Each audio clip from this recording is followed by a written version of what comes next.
नित्य आरती गावे वो अब गुण से छुट जावे। जो नित्य आरती गावे वो अब गुण से छुट जावे। जो नित्य आरती गावे वो अब गुण से छुट जावे। जो नित्य आरती गावे वो अब गुण से छुट जावे। अब राखो लाज हमारी मेरे गणराज बिहारी। अब राखो लाज हमारी राज बिहारी। मैं आरती तेरी गाऊं मेरे गणराज बिहारी। मैं आरती तेरी गाऊं मेरे गणराज बिहारी। मैं आरती तेरी गाऊं मैं आरती तेरी गाऊं मेरे गणराज बिहारी। मैं आरती तेरी गाऊं मेरे गणराज बिहारी। मैं आरती तेरी गाऊं मेरे गणराज बिहारी। मैं आरती तेरी गाऊं मेरे गणराज बिहारी। मैं आरती तेरी गाऊं मेरे गणराज बिहारी। बोलिए गणेश जी महाराज की जय जय श्री राम। आशना प्रदान करी और इधर भगवान ने हरि रूप धारण करके महाराज मंदराचल पर्वत को लाकर के समुद्र में स्थापित कर दिया। बोलिए हरि भगवान की। भगवान ने महाराज हरि रूप धारण किया लेकिन जयकारे में आनंद नहीं आया आपके। अरे भैया जयकारा इतनी जोर से लगाए कि इंद्र के कानों में ध्वनि चलनी जानी चाहिए महाराज कि आज खंडवा में महाराज नारायण नगर में भगवान का जन्म होने वाला है। इतनी जोर से जयकारा लगाएं, प्रेम से जोर से जयकारा लगाएं। बोलिए हरि भगवान की।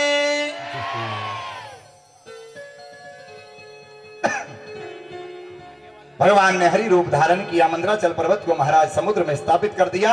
और अब तो क्या था, बांसुरी नाग को बुलाया गया, उसकी रस्सी बनाई गई और अब तो समुद्र मंथन प्रारंभ हो गया। अब जैसे ही समुद्र मंथन प्रारंभ हुआ मंदराचल पर्वत तो महाराज जल में नीचे डूबने लगा। सारे देवताओं ने भगवान से प्रार्थना करी। तब उसी समय भगवान ने कच्छप रूप धारण किया और कच्छप रूप धारण करके भगवान ने मंदराचल पर्वत को महाराज अपनी पीठ पर धारण कर लिया। बोलिए कच्छप भगवान की। फिर महाराज जयकारा आपने ठीक नहीं लगाया। बार बार आपकी बैटरी चार्ज करनी पड़ती है महाराज। जैसे एक मोबाइल होता है बैटरी उतर जाती है तो बार बार चार्ज से महाराज चार्जर से चार्ज करनी पड़ती ना। आपकी बैटरी बार बार उतर जाती है महाराज। महाराज भगवान ने कच्छप रूप धारण किया और कच्छप रूप धारण करके मंदराचल पर्वत को अपनी पीठ पर धारण किया। और अब तो क्या था, समुद्र मंथन प्रारंभ हुआ महाराज। जैसे ही समुद्र मंथन प्रारंभ हुआ देखते देखते महाराज कालकूट विष निकल गया। सारे जलचर प्राणी थलचर प्राणी सब छटपटाने लगे। सारे देवता घबरा गए। भगवान नारायण ने कहा भैया देवताओं घबराने की जरूरत नहीं है।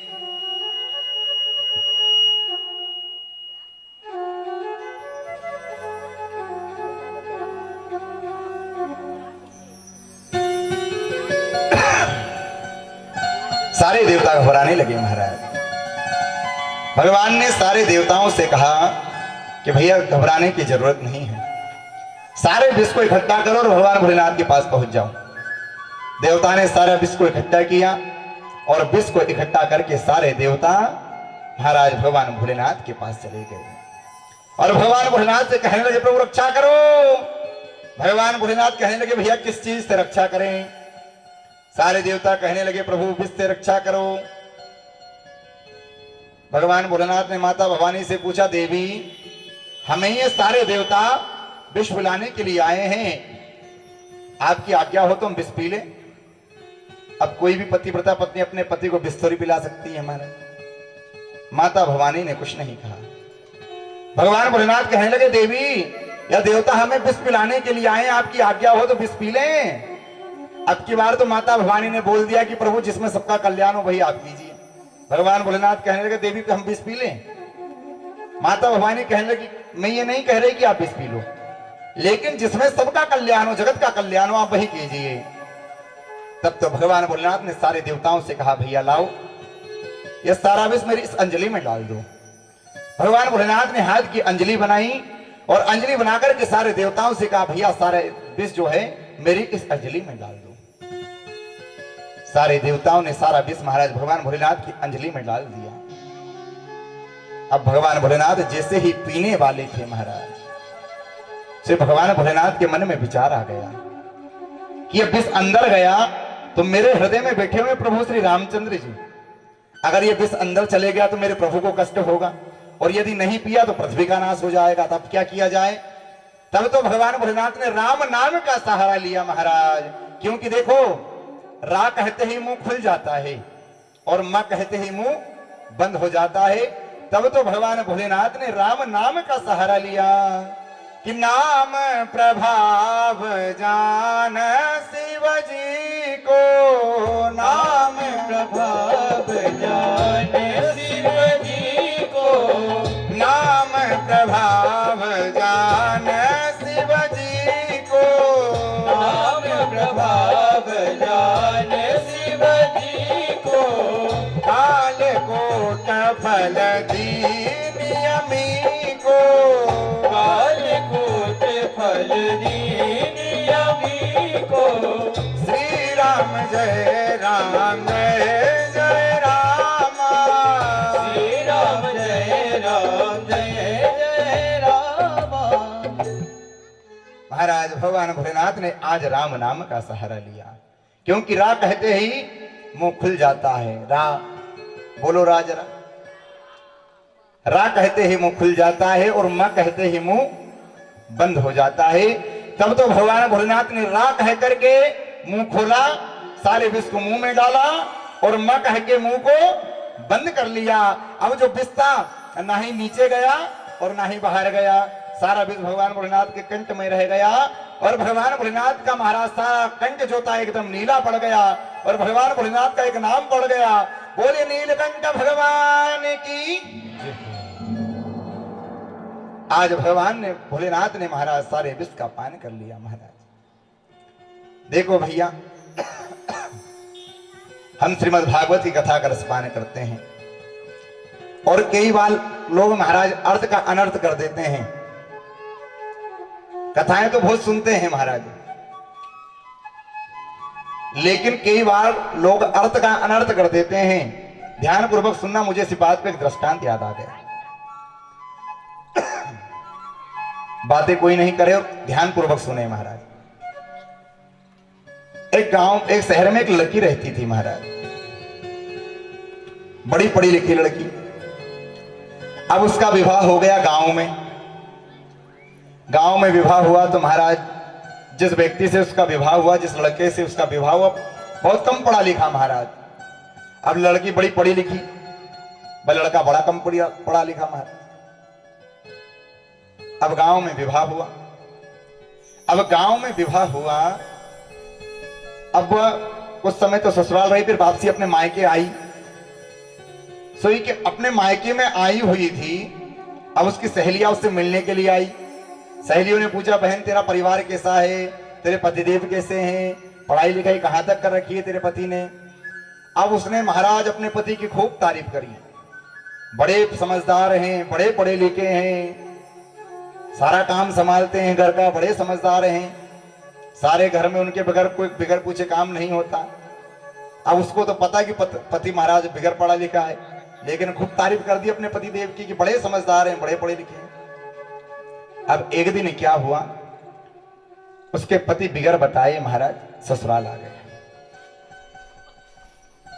अब उसने देखा, अरे राम राम, ये तो यहीं आ गए।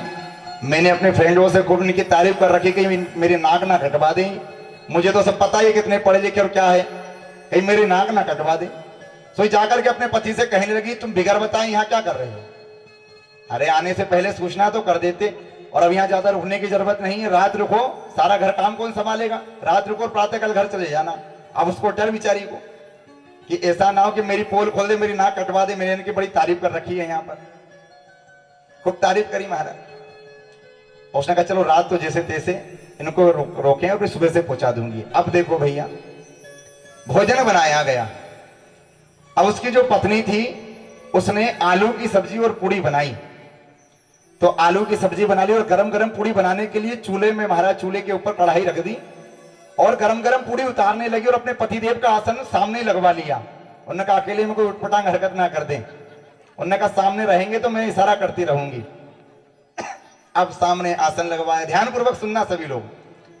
सामने आसन लगवाया, पतिदेव को महाराज बिठा दिया गया, थाली लगा दी गई। उसकी सहेलियां परोसने के लिए आई कि बहन हम तेरी पतिदेव को परोस दें।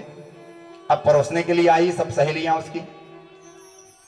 अब महाराज 2 पूड़ी उसकी थाली में रखी गई और थोड़ी सी आलू की सब्जी रखी गई। अब उस आदमी के सामने थाली रखी गई, उसने पूड़ियां देखी, उसे सोचने लगा इन पूड़ियों के 4 भाग कौन करेगा, 2 भाग कौन करेगा, छोटी छोटी सी तो पूड़ी है। उन्होंने कहा एक की एक उठाओ और एक की एक खाओ। कहा टुकड़े करेंगे 4 कितने। अब आदमी एक पूड़ी उठाए, उसके ऊपर आलू की सब्जी रखे और सीधा खाए। अब पत्नी को बड़ा गुस्सा आया कि देखो मैंने इतनी बात बनाई, इन्होंने तो मेरी नाक कटवा दी, एक की एक पूड़ी खा रहे हैं। अब पत्नी बार बार इशारा करे, सो वो तो उसकी मस्ती में मस्त मस्त नीचे देखता जाए, एक पूड़ी उठाए सब्जी रखे और एक की एक खाए। अब पत्नी सोचने लगी कि ये एक बार मेरी तरफ देख ले तो मैं इनको इशारा कर दूं कि कम से कम एक पूड़ी के कम से कम 2 भाग तो करो, कोई इतनी छोटी नहीं है। अरे कम से कम 4 भाग नहीं कर सकते, पूड़ी के कम से कम 2 भाग तो करो। अब पत्नी बार बार देखे उसकी तरफ कि मेरी तरफ देखे तो मैं इनको इशारा करूं। अब वो तो उसकी मस्ती में खाए जा रहा, एक पूड़ी उठाए उस पर सब्जी रखे और सीधी की सीधी एक पूड़ी खाए। अब उसकी खाते खाते कहीं दृष्टि पत्नी के ऊपर पड़ी, चल गई महाराज। अब पत्नी ने इशारा किया, पत्नी ने, अब बोल तो सकती नहीं, पत्नी ने इशारे से कहा कि एक पूड़ी के कम से कम 2 भाग तो करो। अब उस आदमी ने सोचा कि हमारी पत्नी बड़ी सहानुभूति के साथ कह रही है कि बड़ी दूर से थके हरे आए हुए हो, थके हुए हो, एक पूड़ी से क्या होता है, 2-2 खाओ। तो महाराज 2-2 पूड़ी खाने लगा। अब पहले एक पूड़ी खाता, अब एक पूड़ी रखे उसके ऊपर आलू की सब्जी रखे और दूसरी पूड़ी उसके ऊपर से जमाए और फिर खाए। अब पत्नी ने माथा ठोक लिया, रे राम राम। अब देखो भैया, आदमी माथा जब ठोकता, समझाने वाला माथा जब ठोकता, जब समझने वाले को समझ में नहीं आती, तब समझाने वाला माथा ठोकता है कि इसको तो समझ में नहीं आए। तो पत्नी ने माथा ठोक लिया। अब उसने पत्नी को माथे ठोकते हुए देख लिया, तो सोचने लगा कि हमारी पत्नी कह रही है कि ये कोई साधारण पूड़ी नहीं है, ये पूजा की पूड़ी है, तो पहले माथे से लगाओ फिर खाओ। अब महाराज एक पूड़ी रखे, उसके ऊपर आलू की सब्जी रखे, दूसरी पूड़ी उसके ऊपर से जमाए, फिर माथे से लगाए और फिर खाए। पत्नी ने तो माथा पकड़ लिया, रे राम, ये तो सब गड़बड़ हो गई। अब पत्नी को बड़ा गुस्सा आया। अब उसकी सहेलियां भी उसके पास आए, उसकी पत्नी के पास, और कहे बहन तूने बिल्कुल ठीक कहा था, जैसी तारीफ करी थी ना, बड़े संस्कारी, बिल्कुल वैसे के वैसे संस्कार है, कितने अच्छा नेचर है। अब सहेलियां तो समझ गई कि भैया बिल्कुल अनपढ़ है। अब उससे बड़ा गुस्सा आया कि इन्होंने तो मेरी पूरी नाक कटवा दी, मेरी पूरी नाक कटवा दी। तो महाराज चूल्हा जल रहा था, तो चूल्हे में लकड़ी अंदर डालते हो, चूल्हे से कहने लगे रे चूल्हे, इससे तो कम से कम पहले ही अच्छा जल रहा था, जिस जैसा पहले जल रहा था वैसे का वैसे ही कम से कम जला। पत्नी से तो, पति से तो बोल नहीं सकती, सिर्फ पति को सुना करके चूल्हे से बोलने लगी, अरे चूल्हे इससे तो तू पहले ही सबसे अच्छा जल रहा था, इससे पहले जैसा जल रहा था वैसे ही कम से कम जल। यानी पहले तो एक पूड़ी खा रहा था, तुझे बताने में तो तूने अर्थ का अनर्थ कर दिया। तो भैया कुछ लोग ऐसे होते हैं जो अर्थ का अनर्थ कर देते हैं महाराज। शास्त्र कथाएं बहुत सुनते हैं महाराज, लेकिन अर्थ का अनर्थ कर देते हैं। आगे कथा आएगी, बताएंगे अभी। अब महाराज भगवान भोलेनाथ ने सारे जगत का कल्याण करने के लिए विष का पान कर गए महाराज। सारे देवता जयकार करते हुए पुनः समुद्र मंथन के लिए गए। और अब जैसे ही समुद्र मंथन प्रारंभ हुआ, पारिजात वृक्ष निकला, वह महाराज स्वर्ग पहुंचा दिया गया। रंबादिक अप्सराएं निकली, वह भी स्वर्ग पहुंचा दी गई। कामधेनु निकली, वह संतों को दे दी गई। पुनः समुद्र मंथन हुआ, चंद्रमा निकला, भगवान भोलेनाथ के मस्तक पर चंद्रमा लगा दिया गया। पुनः समुद्र मंथन हुआ, महाराज स्तंभक मणि निकली, वह मणि भगवान नारायण के गले में डाल दी गई। और अब की बार महाराज नीले आकाश में बिजली किस प्रकार तड़कती है, आपने देखा है नीले आकाश में बिजली तड़कते हुए। जिस प्रकार नीले आकाश में बिजली तड़कती है, उसी प्रकार जल राशि को चीरते हुए माता लक्ष्मी का प्रागट्य हो गया। बोले लक्ष्मी मैया की। माता लक्ष्मी का प्रागट्य हुआ, आकाश से दुंदुभी की आवाज होने लगी महाराज। अब देखो भैया, ध्यान पूर्वक सुनना, जो माता लक्ष्मी के पीछे जो भागता है ना, माता लक्ष्मी कैसे नचाती है उसे जरा ध्यान पूर्वक सुनना। जो आदमी लक्ष्मी के पीछे भागता है, माता लक्ष्मी कैसे नचाती है उसे जरा ध्यान पूर्वक सुनना। अब माता लक्ष्मी का प्रागट्य हुआ, सारे देवते देवता संतों ने जब माता लक्ष्मी के रूप सौंदर्य को देखा, सो कहने लगे इस देवी को हम रखेंगे, इस देवी को हम रखेंगे। अरे देखो देखो इस देवी की चाल तो देखो, अरे देखो देखो इस देवी के बाल तो देखो, अरे देखो देखो इस देवी के गाल तो देखो, कितने सुंदर है, रसगुल्ले जैसे गाल हैं। इसके बाल तो देखो, कितने घुंघराले घुंघराले बाल हैं, और कितनी चटक मटक करके चल रही है। इसकी आंखें तो देखो, हिरण जैसी आंखें हैं। सारे देवते देवता संत कहने लगे भैया आज से इतनी सुंदर देवी तो हमने जीवन में कभी नहीं देखी। माता लक्ष्मी के रूप सौंदर्य को देख करके सारे देवते देवता संत कहने लगे इस देवी को हम रखेंगे, इस देवी को हम रखेंगे, इस देवी को हम रखेंगे। सब लड़ाई झगड़ा करने लगे, देवते देवता संत सब लड़ाई झगड़ा करने लगे। भगवान नारायण ने कहा भैया लड़ाई झगड़ा क्यों करते हो, इन देवी के हाथ में वरमाला है, इनको जो अच्छा लगेगा उनके गले में डाल देगी, सब पंक्ति बना करके बैठ जाओ। तब तो महाराज सारे देवते देवता संत पंक्ति बना करके बैठ गए, और एकांत में दूर जाकर के, सबसे दूर भगवान नारायण जाकर के बैठ गए महाराज। अब देखो एक पंक्ति में सारे देवता बैठ गए, एक पंक्ति में सारे संत बैठ गए, एक पंक्ति में सारे राक्षस बैठ गए, और एकांत में जाकर के भगवान नारायण बैठ गए। अब ध्यानपूर्वक सुनना, माता लक्ष्मी ने हाथ में वरमाला ली, और वरमाला लेकर के सबसे पहले संतों की पंक्ति में प्रवेश किया। अब सबसे आगे बैठे हुए थे दुर्वासा ऋषि। दुर्वासा ऋषि बड़े प्रसन्न होकर के बैठे कि भैया हम तो बड़े सुंदर हैं दिखने में, तेजस्वी तपस्वी है, हमारे गले में तो सुनिश्चित रूप से माला जलेगी ही जलेगी। आगे बैठे सबसे महाराज माता लक्ष्मी ने संतों की पंक्ति में प्रवेश किया। सबसे आगे बैठे हुए थे दुर्वासा ऋषि। माता लक्ष्मी ने दुर्वासा ऋषि को देखा, माता लक्ष्मी का मन प्रसन्न हो गया, सुंदर है, सुशील है, तेजस्वी है, तपस्वी है, बड़ा तप करते हैं, चलो इनके गले में वरमाला डाल देती हूं, इनसे विवाह कर लेती हूं। फिर मन में विचार आया कि इनमें एक कमी है। उनने कहा इनमें क्या कमी है? उनने कहा इन्हें क्रोध बहुत आता है, गुस्सा बहुत आता है, इनका गुस्सा क्रोध जो है नाक पर ही बैठा रहता है, इनसे विवाह कर लूंगी तो रोज के लड़ाई झगड़े करते रहेंगे, रोज चिल्लाएंगे मुझे। तब माता लक्ष्मी ने दुर्वासा ऋषि को प्रणाम किया और आगे दैत्यों की पंक्ति में प्रवेश किया, राक्षसों की पंक्ति में प्रवेश किया। अब राक्षसों की पंक्ति में माता लक्ष्मी ने प्रवेश किया तो सबसे आगे बैठे हुए थे राजा बलि। माता लक्ष्मी ने राजा बलि को देखा, मन प्रसन्न हो गया, सुंदर है, सुशील है, और दिखने में कितने सुंदर हैं और बलशाली भी है, तो चलो इनके गले में वरमाला डाल देती हूं। फिर माता लक्ष्मी कहने लगी इनमें भी एक कमी है। उनने कहा इनमें क्या कमी है? उनने कहा ये राक्षस हैं, दैत्य हैं, कभी इनका स्वभाव बदल जाए कोई भरोसा नहीं, क्योंकि आदमी का सब कुछ सुधारा जा सकता, उसका स्वभाव कभी नहीं सुधारा जा सकता। ये राक्षस है, कभी इनकी बुद्धि पलट जाए और कभी ये लड़ाई झगड़ा करने लग जाए मुझसे, कोई भरोसा नहीं है। राक्षस है, कभी इनका व्यवहार बदल जाए, कोई भरोसा नहीं। एक बार क्या हुआ, एक संत जी महाराज रास्ते से चले जा रहे थे, तभी उन संत जी को रास्ते में प्याज पड़ा हुआ मिल गया। महाराज संत जी ने उस प्याज को उठाया, प्याज को उठा करके संत जी ने उस प्याज को सूंघा, सो इस प्याज में से बदबू आ रही थी। संत जी ने जब महाराज उस बदबू को सूंघा, संत जी कहने रही राम राम, कितनी बदबू आ रही है, और प्याज में से बदबू आती है, आपने देखा है। उन्होंने कहा इसमें कितनी बदबू आ रही है? संत जी ने कहा चलो इसकी बदबू दूर करी जाए।